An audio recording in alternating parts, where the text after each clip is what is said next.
पूरी दुनिया के जो है डोप टेस्ट आईसीसी लेता है। जी। भारत के नहीं लेता। आईसीसी के जो पैनल है ना, जो पूरी दुनिया का लेता है, वो नहीं लेता। कहानी शुरू होती है पाकिस्तान के एक टीवी स्टूडियो से। एक शो चल रहा था, हारना मना है, कैमरा ऑन, बातचीत क्रिकेट पर।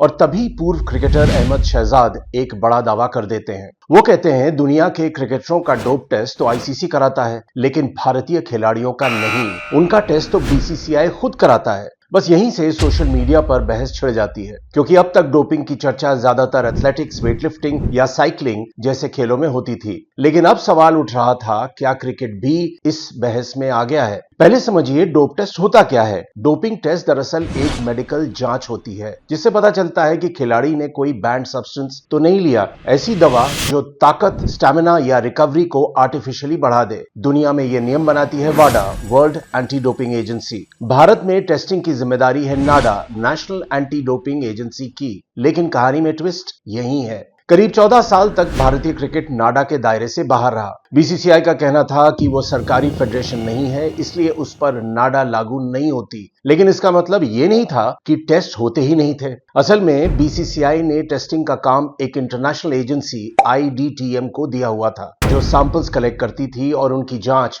दिल्ली की लैब में होती थी। फिर 2019 में आया पृथ्वी शॉ का मामला। एक डोप टेस्ट में वो पॉजिटिव पाए गए। वजह बताई गई कॉफ सिरप में मौजूद बैंड सब्सटेंस। उन्हें 8 महीने का बैन झेलना पड़ा। इसके बाद दबाव बढ़ा और उसी साल बीसीसीआई ने फैसला लिया, भारतीय क्रिकेट अब नाडा के तहत आएगा। आज भारतीय क्रिकेटर भी उसी एंटी डोपिंग सिस्टम में हैं, जिसमें देश के बाकी खिलाड़ी हैं। तो कहानी का सच ये है, डोपिंग की चर्चा अब सिर्फ दूसरे खेलों तक सीमित नहीं रही। क्रिकेट भी अब उसी जांच के दायरे में है।